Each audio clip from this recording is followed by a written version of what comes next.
It's another one of my biking videos. I'm sorry No, I'm not sorry. I uploaded like 7 videos in a row on the same day. Yeah, but that might be bad for like engagement. But then again, I only have like 2 or 3 views per video. Like, going back, my most viewed video is the one on like a history of black people. At least most viewed in recently. Then there's INTP video. So I was thinking about that. I was thinking about what people take interest in.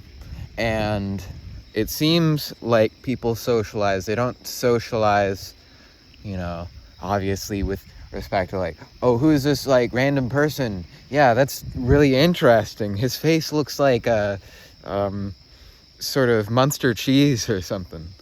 But they go to content according to like, oh, what is this? It's interesting. They're mixing paints and seeing what color comes out. Like, my cousin was watching that this one time with the paints and stuff on TikTok. I don't know who knows about that, but why does stuff appeal to people? Like, personality, that's true. Some people have personality, and that's kind of engaging. Like, they'll slam their desk and be like, God fucking damn it, I'm so fucking angry about these incels or these SJWs, God. But then this becomes a sort of question, right? The internet identity. And the internet identity, what is it? It's sort of financial to a certain extent. It's also like a vocation or like a hobby where you kind of express yourself on different, community interests. You build a community feasibly. And most people on the internet are probably somewhat socially awkward. Even the ones who like make a YouTube video where they're like, I wake up, I take a shower, I do my emails. I'm pretty sure they're probably also socially awkward. Elon Musk, PewDiePie, the Instagram models probably also. The pickup artists, the people on 4chan, the 80-year-olds writing reviews for things on like Yahoo Answers. I know that sentence didn't make sense, but work with me. So, man, I look so pale. I look like Munster cheese, as I was saying, but so art, right? And art reflects reality. And what is reality other than the kind of agglomeration of human experiences? At least that's the only scope we have in reality. You could also include cats, but cats aren't too chatty. It's not chatty catty, it's chatty Kathy, who we talk about being chatty. Now, the habits and what you do, how social you are, etc., personality. I feel like that's a way where we have these niches sort of go back to define us. So art, right? Art is like the engine of humanity, or the engine of feeling and emotion. It makes you feel like, oh my God, I feel like such a human being right now, connected to the outside world, meaningfully, and doing stuff. Dude.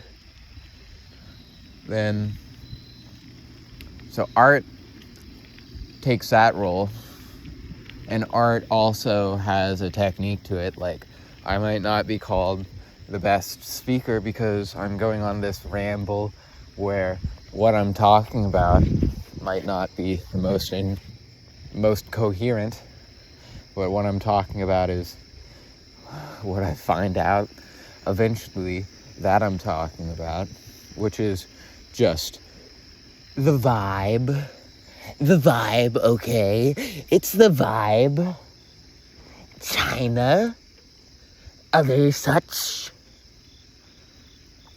But some people will be frustrated at like how I speak in this video too. And that's because YouTube, you're not my friend, right? Nobody here listening to this is my friend, though they might be habituated to thinking they're my friend. Well, Dominic, he's my friend. The guy, XXXXXX, or like whoever else might or might not comment on this YouTube video. I'm not very familiar with either of you. It might be interesting to talk to either of you, but, I have no inclination to immediately, unless you want to. I don't know. Maybe I do. Maybe I don't. I'm indecisive. Oh, that house is all lit up.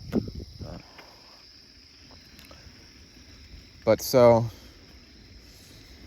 yeah, this is how videos work. But then, how do videos work? You tell them, Harry. You tell them. Make it known that you know how to make a video. Yes, I know how to make a video so well that I made videos since I was a 1-year-old baby. A dose of comedy is good for it. And I found increasingly that my voice is nice. I think that's through watching those videos to see if they were relatively channel worthy, which isn't a very high bar.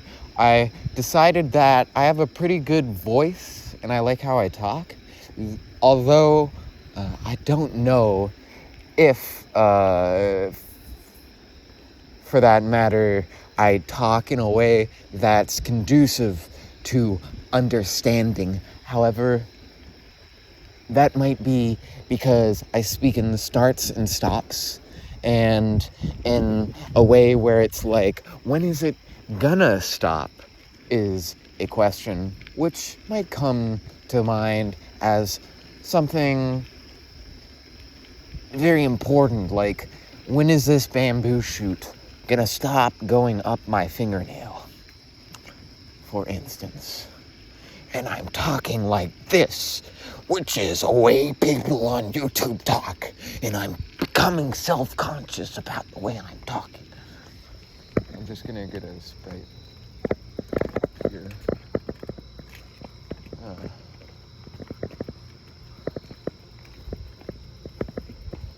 I'm gonna go into 7-Eleven real quick. Oh, God. And I'm probably gonna read to my grandma. I don't usually call her grandma though. I usually call her Mare. These things I know to be true. Okay, I'm gonna brainstorm. Do you want any chips? No, chips are garbage. Do I want a sandwich? No. Do I want just a Sprite? Yeah.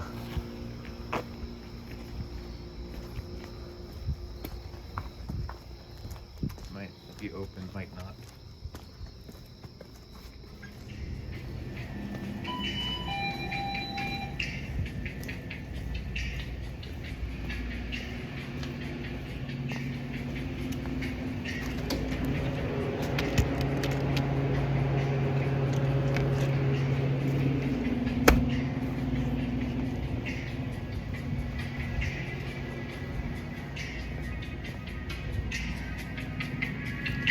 The vibe is good in here. The vibe is excellent.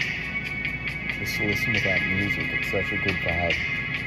I think the guy might be sleeping.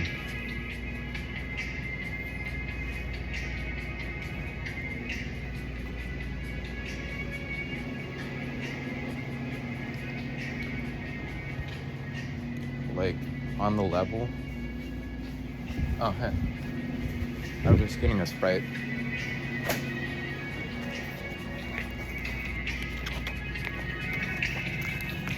Which one?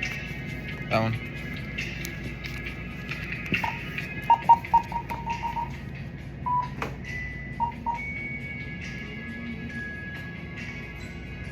Nice music.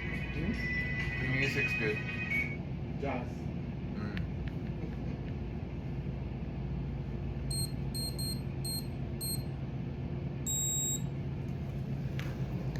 You like it? Jazz.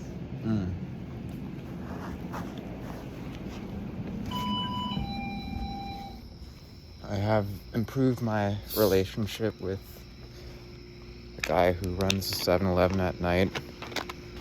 I one time asked for an alcoholic beverage after midnight. I did not understand at the time, for some reason. Although I think I've pretty long been aware of this fact. There's a box of Magnum condoms, probably empty, on the ground. Interesting documentation, Harry. Magnum condoms for someone's Magnum dong. I wonder whom has said Magnum dong. Yeah, but I tried to get an alcoholic beverage, but then he kicked me out and said he was gonna call the police. Fair, you know. If you're working at a 7-Eleven, 2 a.m., someone asks for an alcoholic beverage, you can kick them out. That's fair, I guess. You know. And I don't know how young or old I look, and I don't know what the social sort of repartee called for is in terms of a comeback, but in general, maybe I'm a bit sort of clueless or awkward in these situations. Or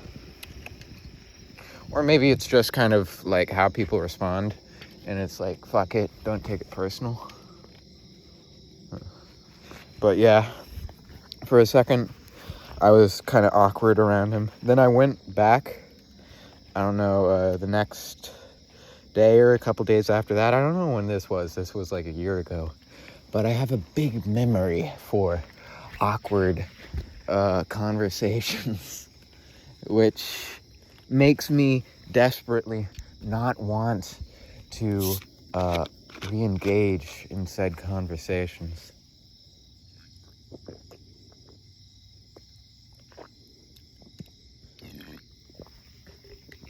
But yeah, here's an example, right? Man, I found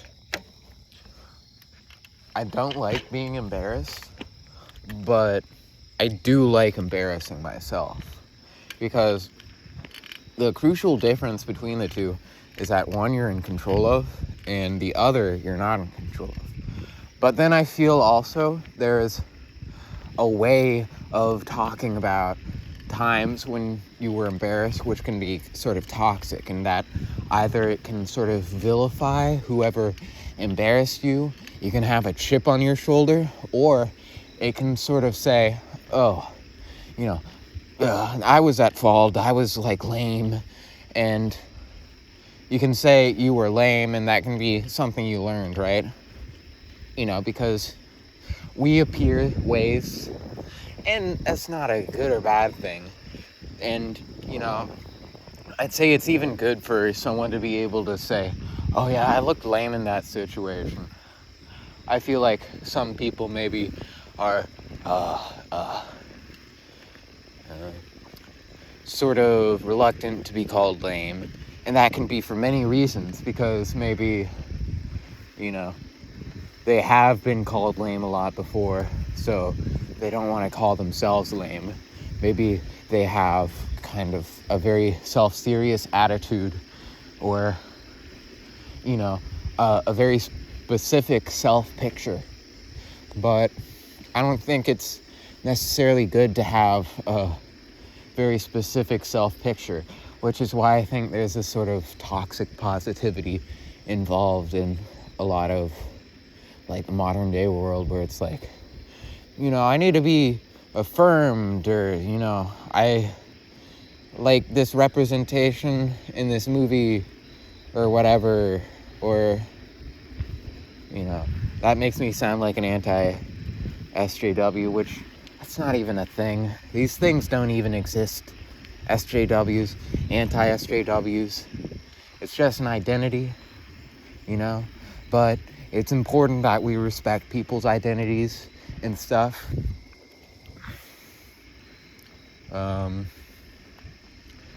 Certain identities, like, or even just like baseline respect people. That's good, I've felt disrespected before, but then my natural inclination is maybe not exactly to say, well, fuck them, they don't know shit, right? Because there's no real power in that. That's just saying, well, you disrespect me, I'm going to disrespect you, right? And I think that's way too, typical. I think people have, interior lives and shit. It's a cool thing. And it's like, oh, that's very deep that you think other people have interior lives. And then I'm like, okay, but maybe people also, have, exterior lives. People may look at me and I'm, not that deep, right? And that's fair, too, what is an interior life?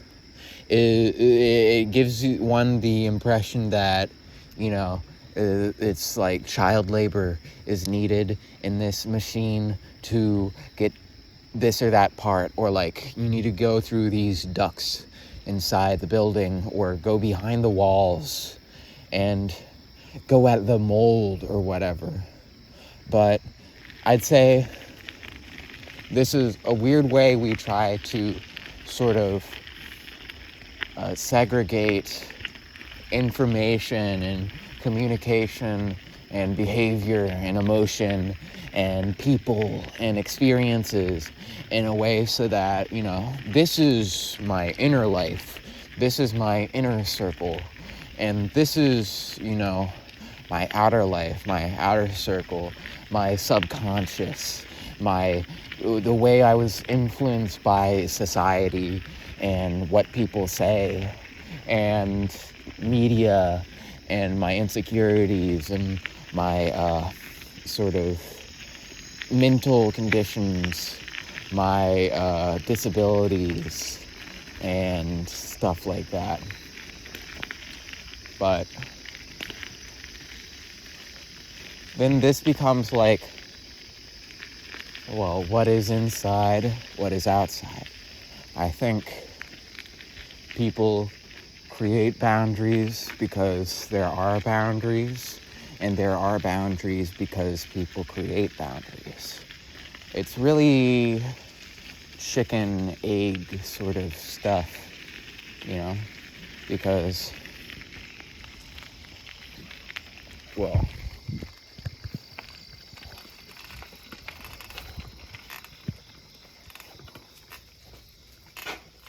when a boundary is created, who really created it, for instance? Was it you, or was it the person who made it necessary to create that boundary? And in these ways, it can be hard to say whether your identity is really yours or whether it's a response to outside forces.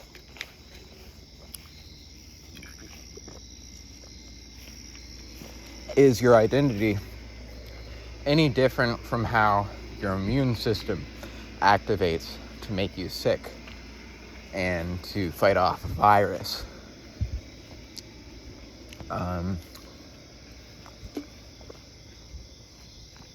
This virus being germs, and yourself having germs, bacteria, in your own gut.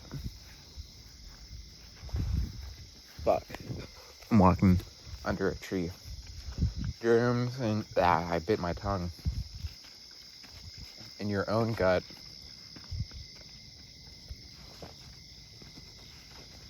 which to you aren't a disease, but they're what makes you healthy, what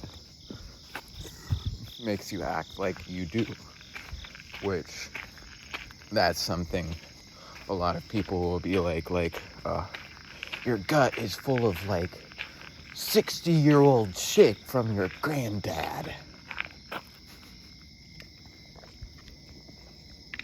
And that's why you're so socially awkward and you get no bitches.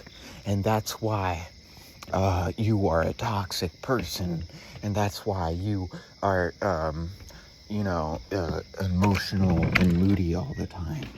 Because you have the wrong shit in your stomach. You ain't shit, quite literally. Okay. Tell me, who in here can relate? Yeah.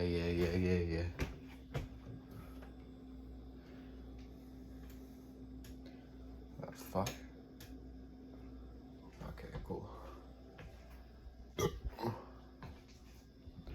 I'm gonna close this door. You're closed.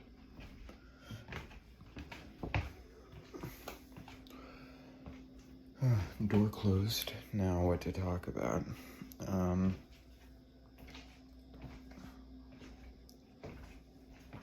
Okay, for the second part of the video, I want to talk about hormones and sexuality. And so, as a preamble to this, for this constitution made by a dead white guy, being myself, I am a dead white guy. You don't think I'm dead, but I could be dead. This could just be, 2019, and I made these videos upload over time, right? You don't actually have proof of that I'm dead or alive, right? This could just all be a very immaculate program to convince you. Chicken is tasty. Do they have Cine Twists? Look at this. She doesn't eat their food. Oh, wings. It's kind of disgusting.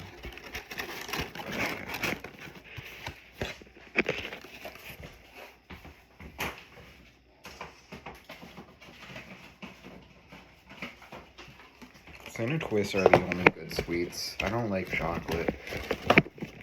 Chocolate is kind of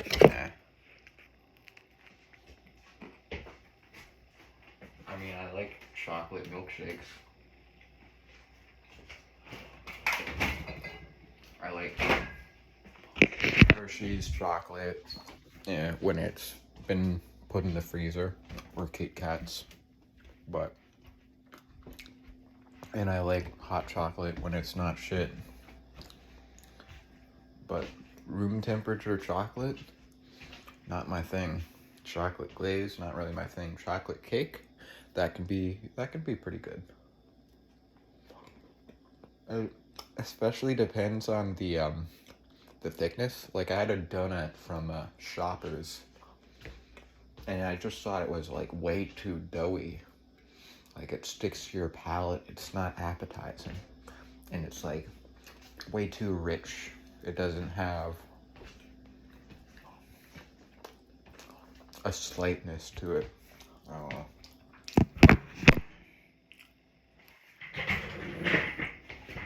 Look at me body shaming chocolate.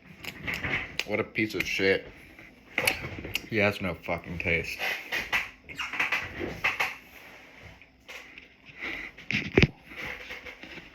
I'm trying to pick up the phone with my hand. So hormones and cortisol, all your body systems are kind of intimately connected. Digestive, cardiovascular, cardiorespiratory, nervous, lymphatic, musculoskeletal, where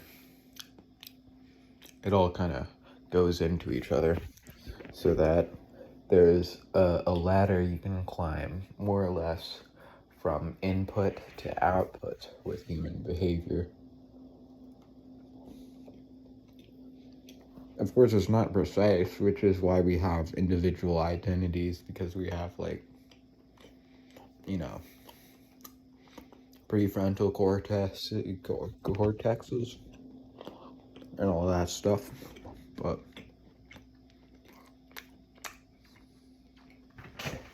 then when it comes to sexuality, damn, Popeyes. There is a sort of culture around it for any culture, any of like the 7,000 or 10 billion or so cultures on the earth today.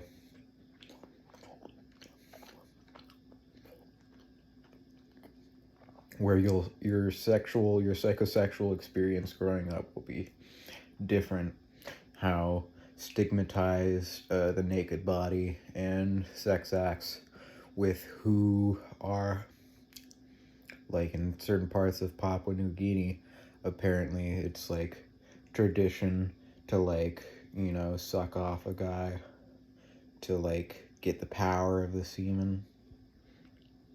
I don't know, I was watching a sociology lecture.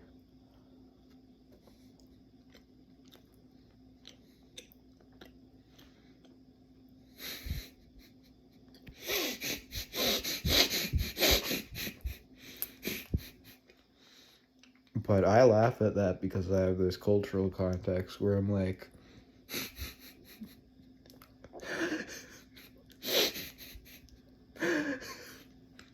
I have a cultural context where I think that's funny.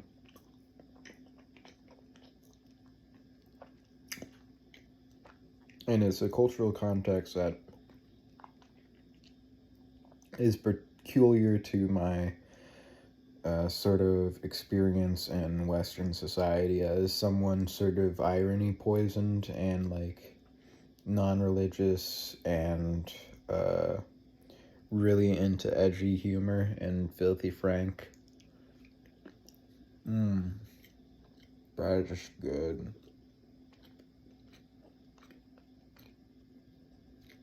Oh, I like this bread. That's not too rich. It's fluffy.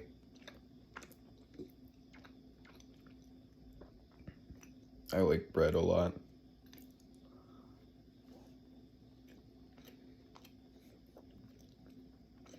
Maybe it's contextual, but no. I don't like it too kind of moist and pancakey. So speaking of moist and pancakey, let's talk about the goo that comes out of your testicles, right? Or out of whatever, for like different anatomical displays in different animals. I don't know if any of you have a cloaca. If any of you here have 3 to 5 peni, or at least a rudimentary peni. I don't know who here develops asexually, who here viewing this video. Yeah, I don't know if there's any rocks viewing this video, but I'd like to say hello to my great-grandfather, Rock Lobster, who was a piece of quartz, and he's where I get my hard-headedness from.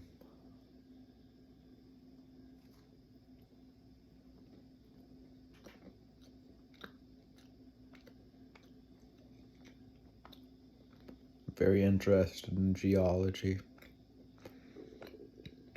You know, most rocks are silicates on the earth. What are we other than talking rocks?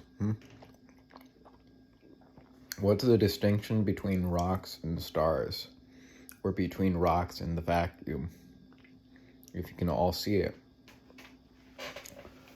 What's the difference between something being visible and being invisible? That's another question.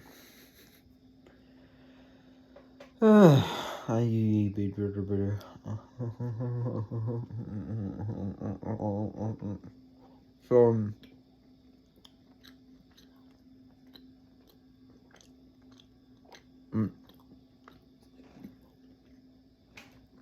my friend shared me this video. It said, like, no, this post on a New York Post, like,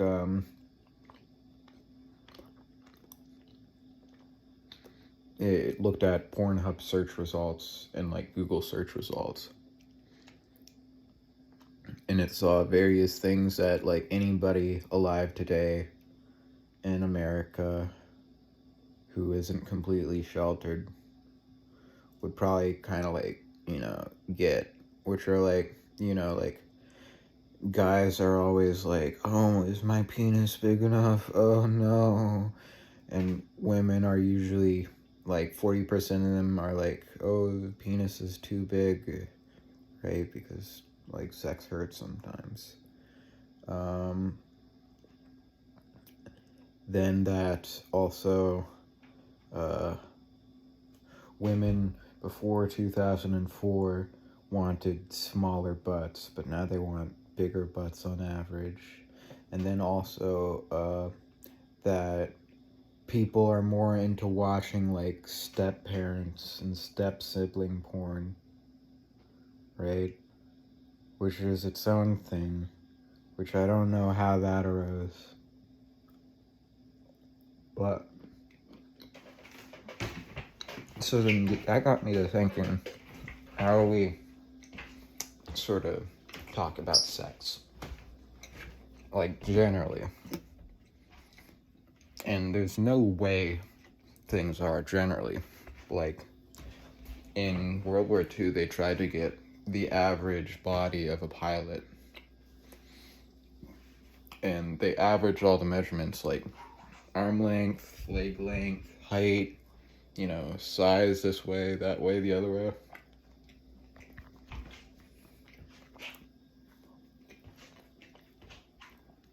And they found no one's actually average of any of those. You can be an average of one or two quantities, but nobody's an average of all those.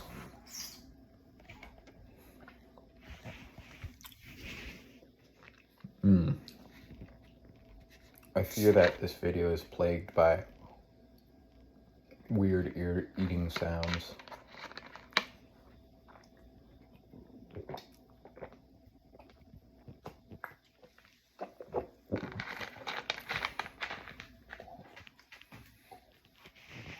But yeah, so, like,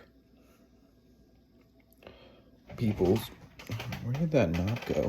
People sexually, you don't, like, mention it at the dinner table, like, yeah, we went 3 rounds last night, or yeah, I'm hoping to get laid next week, or something like that, like a status report, like, oh yeah, I'm hoping to get promoted, I'm hoping that beep, beep, beep, explicit sex act with, like, X tools, Y devices, Z substances, W partners, and V amount of, acceptability to polite society or human decency or physical possibility of happening in the first place.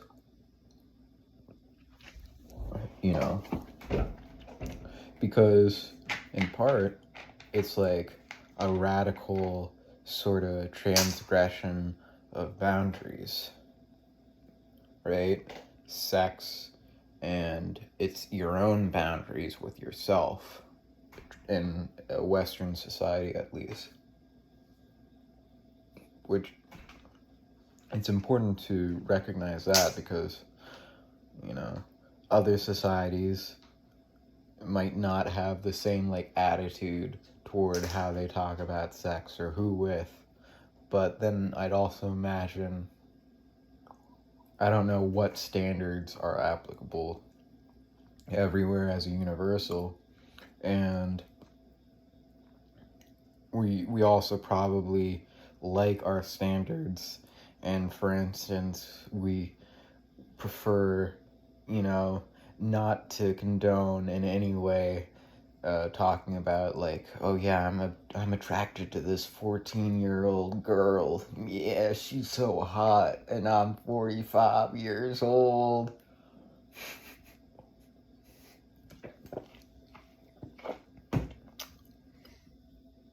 I want someone to clip that and like put it on the internet, me saying that, because that was so fucking funny.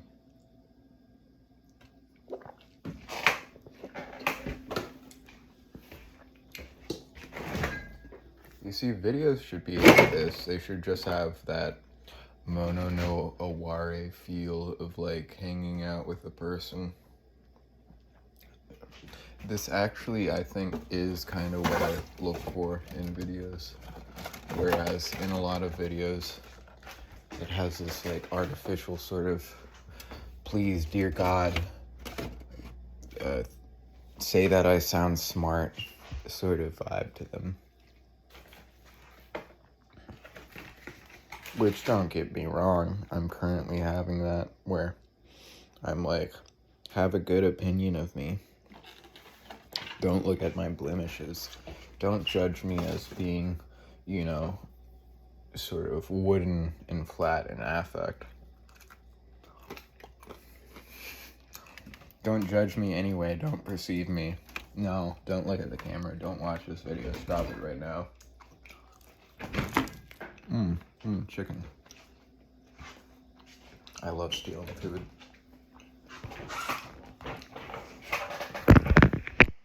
I'm in your grandma's house. I'm in your grandma's house.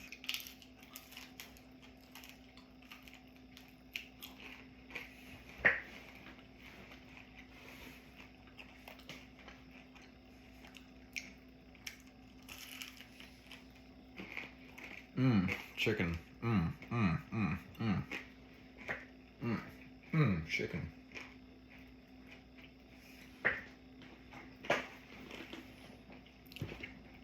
I'm gonna eat this chicken in the other room. I'll get back to you. You can zoom forward in the video. I don't give a fuck.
I'm gonna have another piece. I love chicken so much.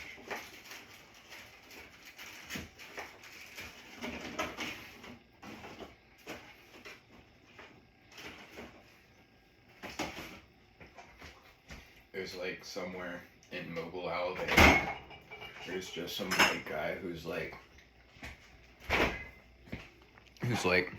I identify as black because I like orange soda and watermelon and fried chicken and soul food. And all the black people like him.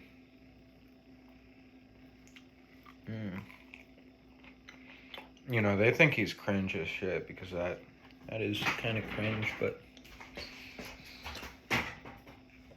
can a guy be cringe?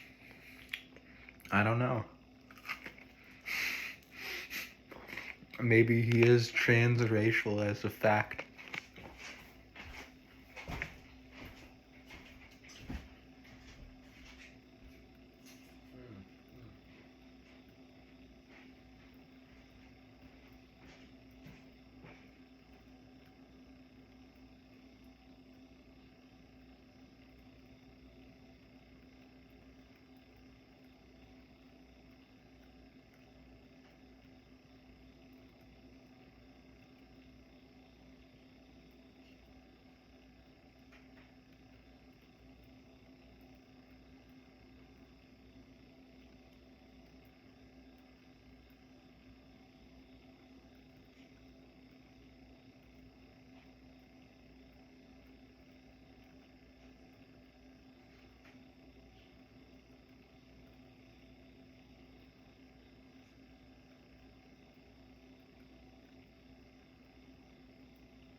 In some societies, burping is considered polite.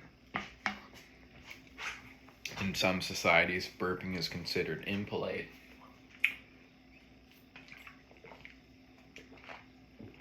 But we in Western society see it as impolite. You know, I wish I could live in a society where picking your nose was considered polite.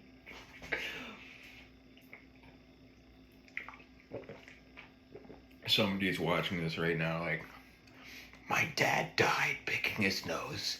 He bled to death.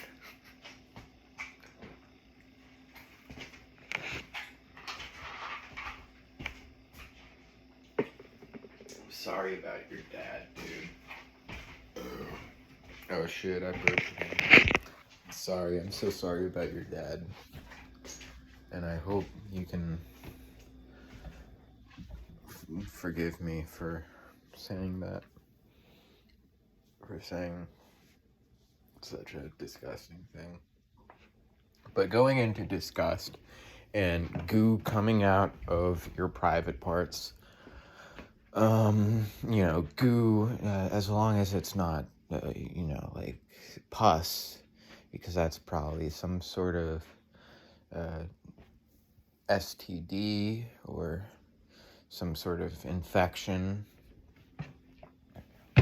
So you should get that checked out. You should go to a doctor, especially if it smells bad, and especially if it's not, you know, as a result of your, you know, like having sex, nocturnal emission, or touching yourself. If it just like came out randomly, I'd go to a doctor. Check that shit out. You need to, if this is, if you just watched 3 minutes of a ceiling and me going in the other room like Hassan, and just, you know, fucking eating my fried chicken from not even my fried chicken from Popeyes, just, you know, fried chicken from Popeyes, and leaving that bottle of Sprite on top of that island table in the middle of the kitchen,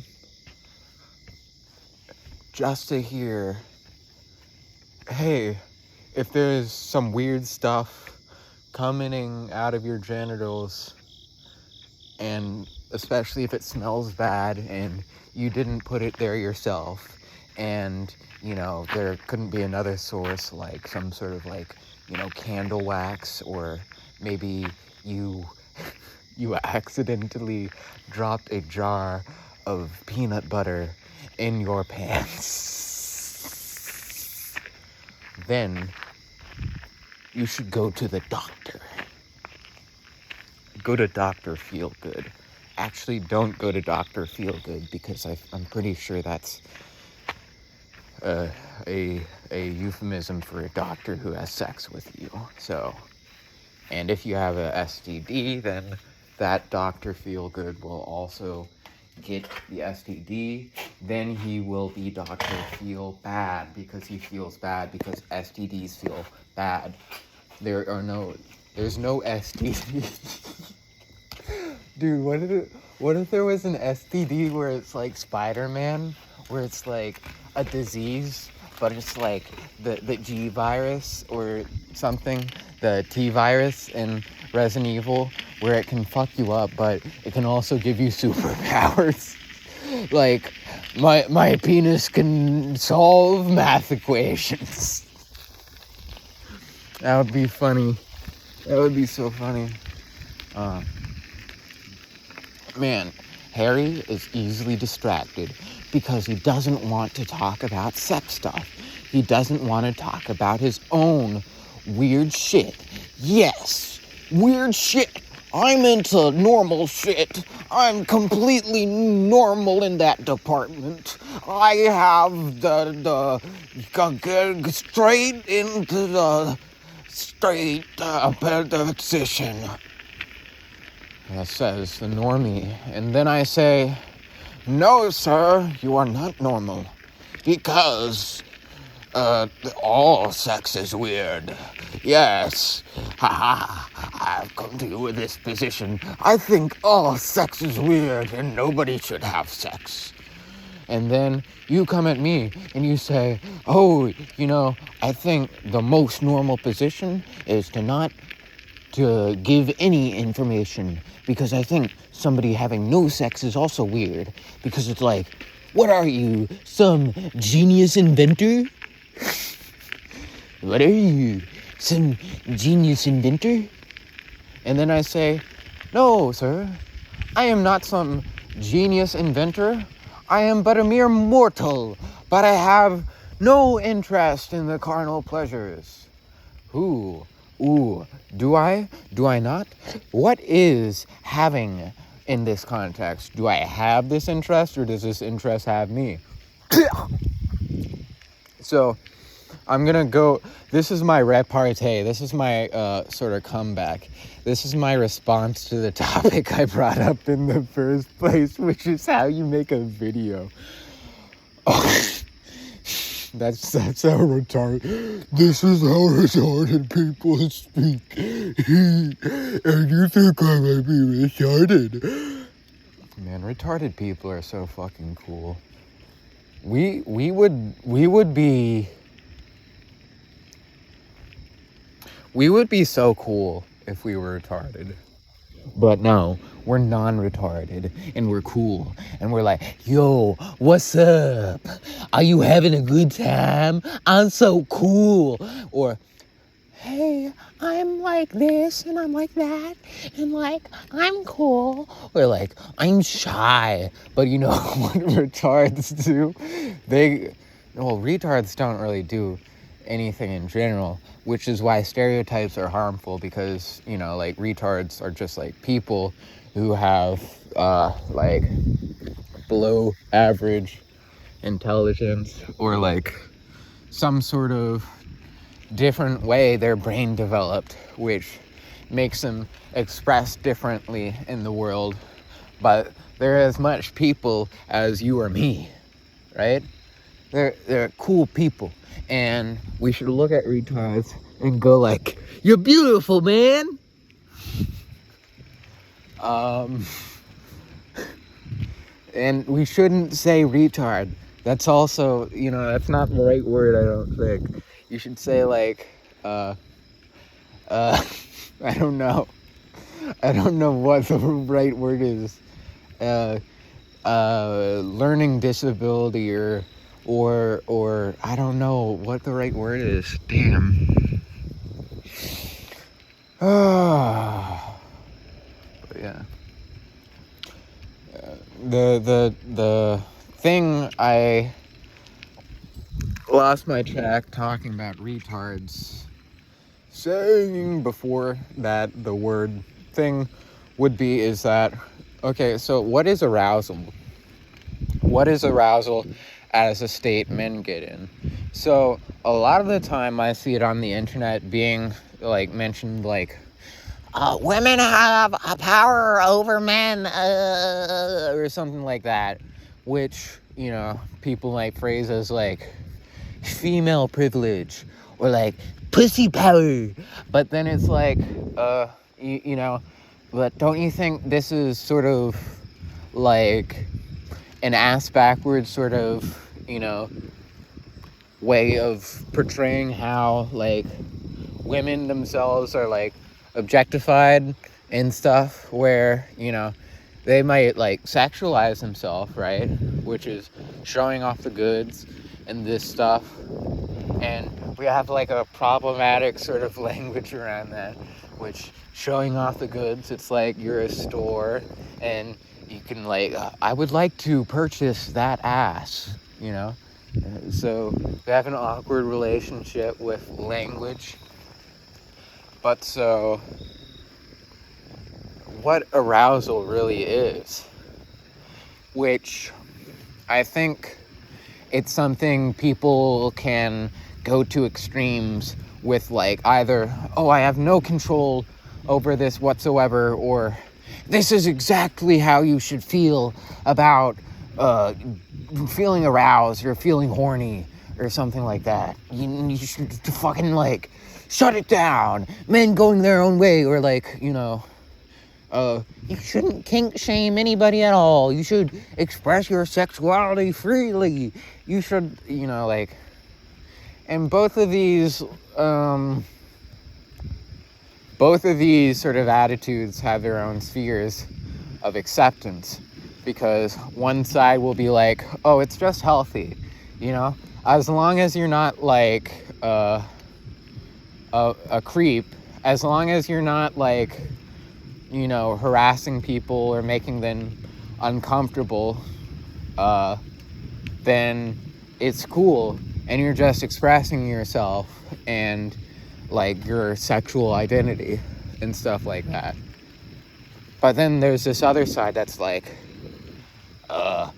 sex is control, and the other person is like, hyper, I don't even remember the term, like, the woman is a gold digger, and she's trying to drain your power, and she's trying to constantly test you, and you have to say, no, you're my property. That's basically the fucking internet. Those two things are the internet, and there's no in-between. But there is actually an in-between, but it's hard to talk about because people often make the mistake of putting their opinions as one thing or the other, which is partly because, we have the habit of portraying people as either like sex positive or sex negative, because we have all these categories arranged in our head for like, this person is a prude, or this person is a nympho, or stuff like that.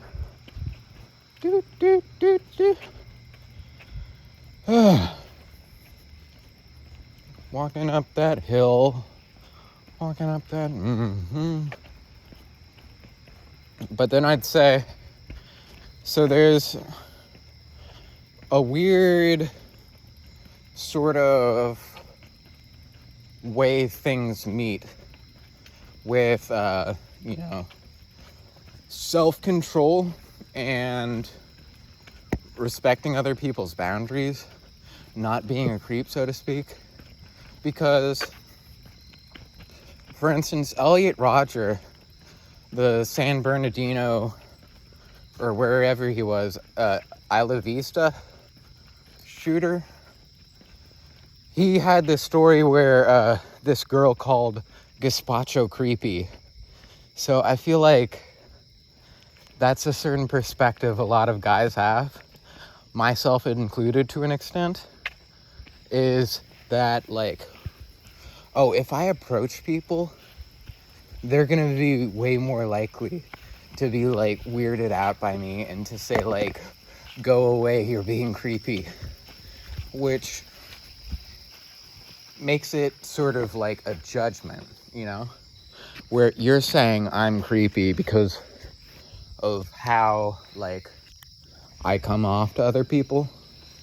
Which, to be fair, like, looking back, I've kind of, like, done gambler's fallacy and come off as creepy because I'm like, oh shit, I need to commit to the bit.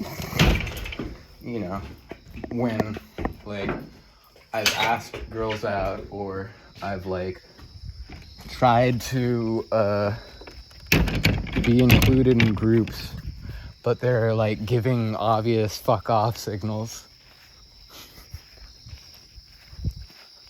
Or, on the other hand, I'm doing something that it's, like, very obvious I shouldn't be doing. But on the other hand, there's things you do where generally I'd say, it shouldn't be acceptable. But then also people will have different sort of boundaries that can make it confusing, whether this should be acceptable or not. And I think it all comes down to, like, being sensitive as a person and sort of, a good sort of, oh, I'm walking downhill now. That's not good. A good rule of thumb is, like, if you're not, like, isolating a person, that's cool. Or also, if you take sort of negativity once, you should just kind of, like, inquire as to that and be like, okay, I'm leaving. And at the same time, people can be negative for, like, a completely unfair reason, but you have to kind of realize, oh, that's them, and how you, like, came across, that's one thing that might be sort of negative. But I've had this one situation where I, like, sat at this table for a couple days in, like, my first semester, not really my first semester of college. My first semester was in, like, 2017, but in, like, 2021, or was it 2022? My second semester, I guess, actually, where I was sitting at this table for, like, 4 or 5 days in a row. And then, like, one day, they're like, oh, don't sit at this table. We don't want you here. And I was like, okay. Then later, I tried to sit at the table, but I did so in a way that, I think, like, I knew at the time, like, by the time I did it and the way I inserted myself, they were creeped out. But then I was also kind of, like, by inertia being like, no, I'm gonna do this. So there's one aspect to this situation where it's like, oh, they're just like, fuck off, where I'm sort of like, okay, but why? Because I was sitting at that table for, like, 3 or 4 days before, and why would be kind of like, I don't know, that's just, like, it's them sitting at that table. They don't want someone else to sit at that table, which makes sense, you know. They might, like, all know each other, and, like, I don't know them. You know, how can you even, like, insert yourself in these situations? And in the first place, like, I wasn't really, like, engaged in the conversations at the table either. I was just more like, I don't want to sit alone. So that was sort of, oh, I'm walking downhill again, fuck. That was sort of the impulse, was to say, no, you're not going to kick me out of this table. But I guess, reflecting back on it, what I should have responded with was like, oh, they're like on their own shit, so I shouldn't, like, you know, react to like what these people say if I don't really even, like, if I'm not really invested in them, I guess. I guess it's basically like a directness is needed, which I'm not a very direct person. I can be a bit of a covert person, overly covert at times. Why does that person have bags at their door? That's weird. So I guess what I learned from that situation was basically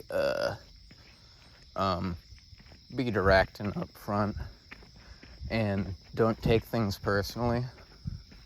But it does also still haunt me, because it was so fucking awkward. Like, am I in the wrong, or are they being assholes? But it's like, I guess you can't really, like, view it as that. Like, you wouldn't look at, like, random birds fighting each other and say, like, oh, you know, who's the asshole here? They're just fucking birds, you know? They're fighting over food.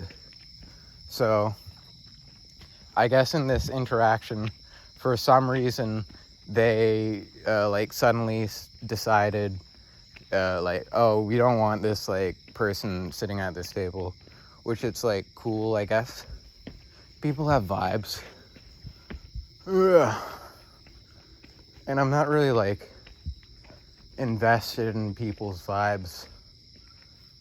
I find it hard to, like, display interest in people. But at the same time, I don't like being, like, inside of my head, which is what I find myself being when I'm in, like, a situation with other people, or even just in public, and there's other people, and I'm thinking, oh, you know, I could, like, interact with these people. But it's like that sort of, you know, when the internet isn't working, and it's like, you try to search something, and it's like, you're not here, and the internet is worse without you, or something. That's what it says. Did I put my bike back in? Yeah, I put my bike back in the shed. Man, this is a long ass video. But yeah. But it's the kind of, like, attitude you get when, like, you're kind of indecisive about, like, what to do in general, and you're, like, way up in your head. Is sort of like searching for something on the internet, but then just that comes back, and you're like, well, why am I even like, outside? I might as well just be, like, the only person who exists. Ooh. Which is also kind of like the sort of timeline of my experience. It's sort of mostly that feeling like, oh, I'm the only person that exists. Like going to Home Depot, and this is, like, a big part of my experience, right? Going to Home Depot, and, ooh, there's a, look at that fucking bug. That's a bug-ass bug, shit. Do you see that fucking bug? Wait.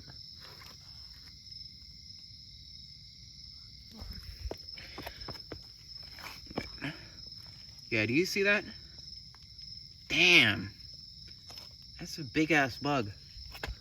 But there's a solipsism to it.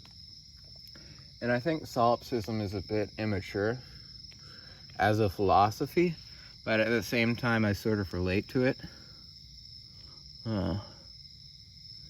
Because there's a thing called pinging.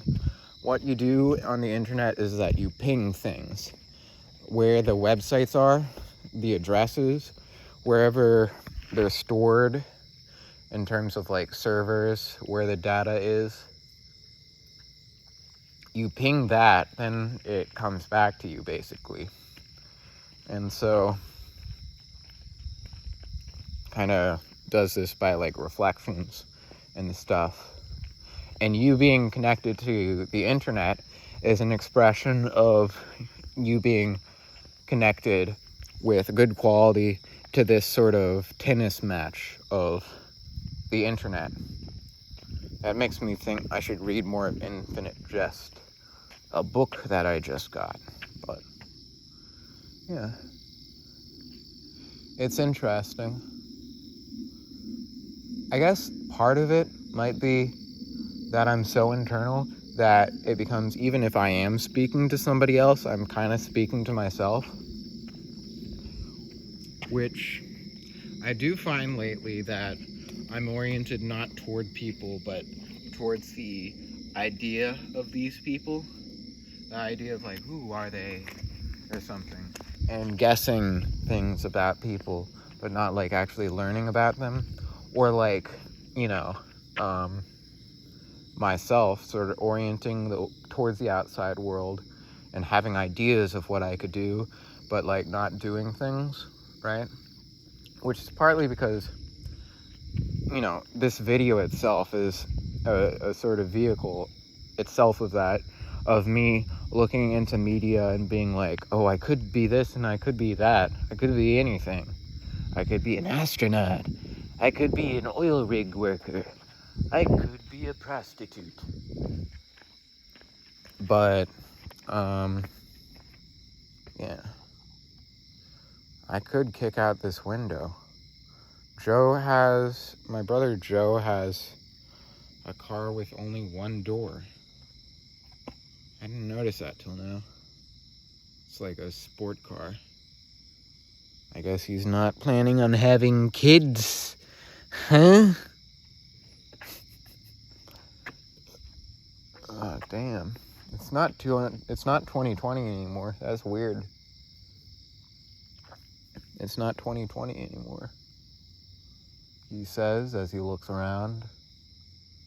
Like, to a certain extent, this is me having a conversation with, like it is true that internet relationships like this exist, like Hassan with his chatters, or me with the sort of unresponding void, which,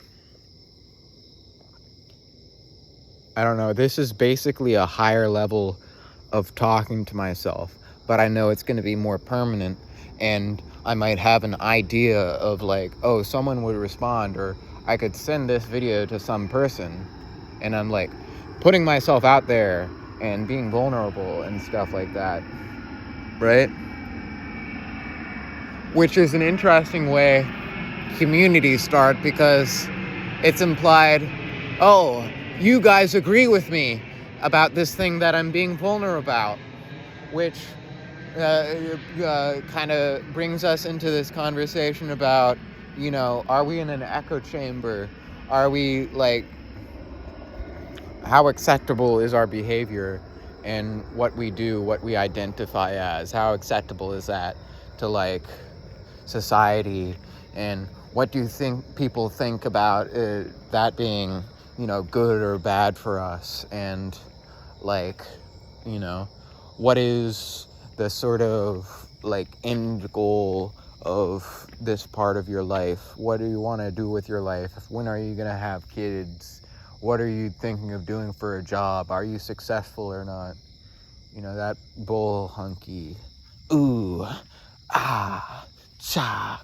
Ooh, will anybody watch this video? I don't care. Yeah, I don't give a shit. Ooh, if I could did nothing with my life, that would be fine. Yeah, I don't want to do anything with my life. I just want to lie down.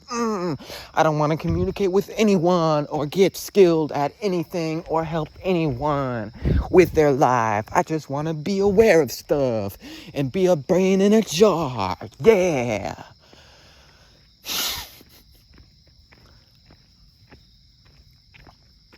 I should make that a GIF. I should make that a GIF. That would be a good GIF. That would be a good TikTok. But yeah, YouTube is interesting. Having friends is interesting. Being a person, definitely an interesting thing. Like, what if I could be a cat or a ferret or a lemur or a squirrel? That would also be good. Or what if I could, like, be, you know, a different person? Ooh. What if I could be a bad texter? Damn. Think of that. You could be a bad texter. What a life that would be. What would even be the thoughts that would go through their head, and how would they feel, and what would they be aware of, and how would their orientation be towards reality, and how would they feel about themselves and others, and what would they know about others, and what parts of myself would, you know, or whatever, you know, like, what is that? You know, it's spooky being another person, like a bad texter. Ooh. And Harry looked up in wonder at the stars. There weren't many stars, because this is Northern Virginia, where there isn't really shit of nature, because it's right next to DC, and Arlington, and Alexandria, and millions of other suburbs with a bunch of light pollution that you can see here with these street lights. Yeah, that's street lights.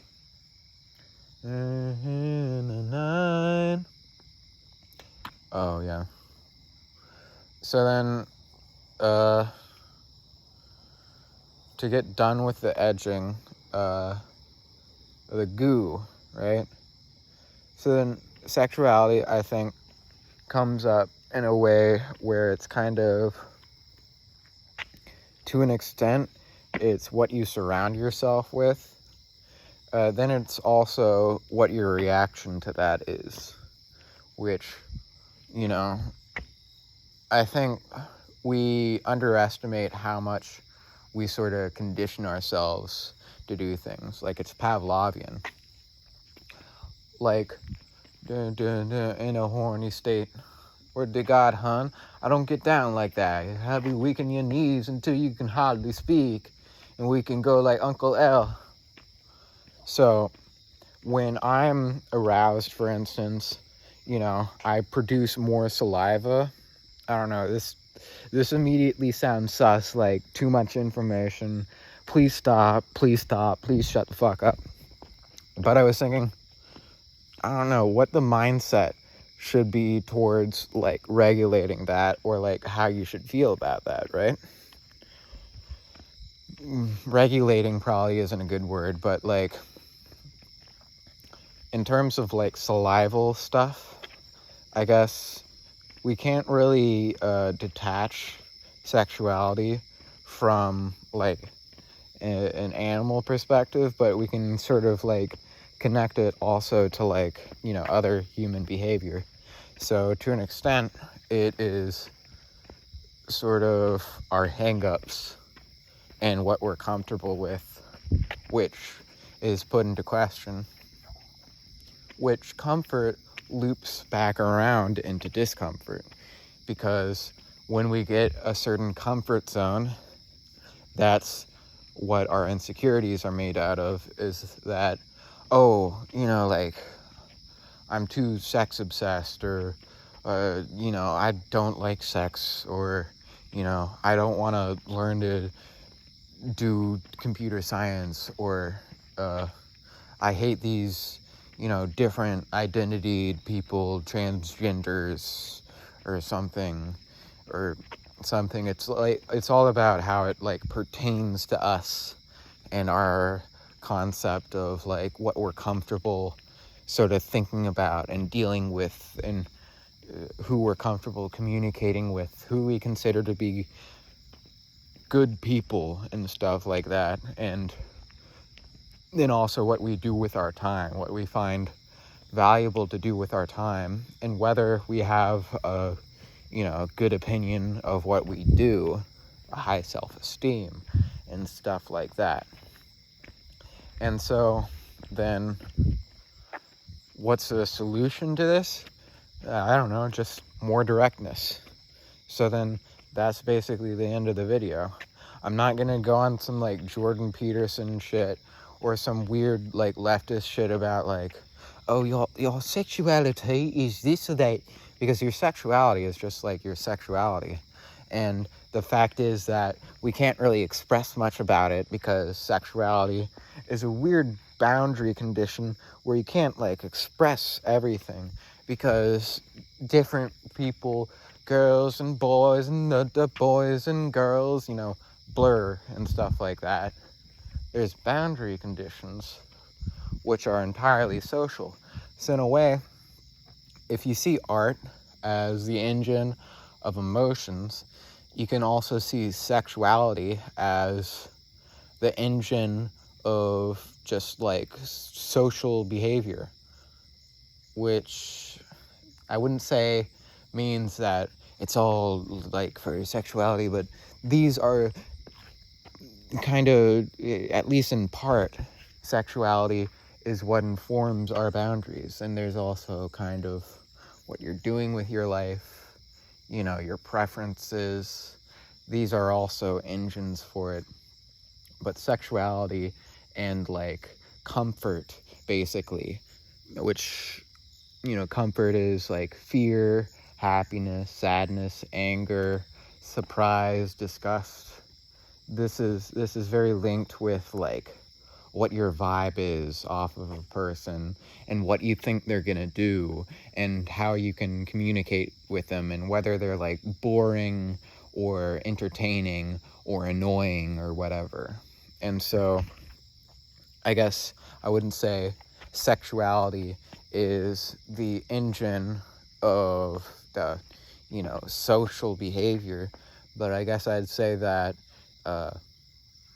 the engine of sexuality is the same as the engine of social behavior. I'd say that the engine of everything is comfort, and comfort itself is perhaps commingling intimately with discomfort, because what really is comfort? You can sleep for 3 months, you can be in a coma, but then comfort is not any specific thing, but it's a movement toward a certain feeling. And discomfort is the same way. It's not any specific thing, but a movement toward a certain feeling, which is why you can't really teach people how to like avoid discomfort or to go towards comfort, because these are all lingo for, itself. Yeah. And all you can do is be direct, but it's something which in the first place, it's like a slippery, slimy worm. You gotta jive with it. So that's the end of the video.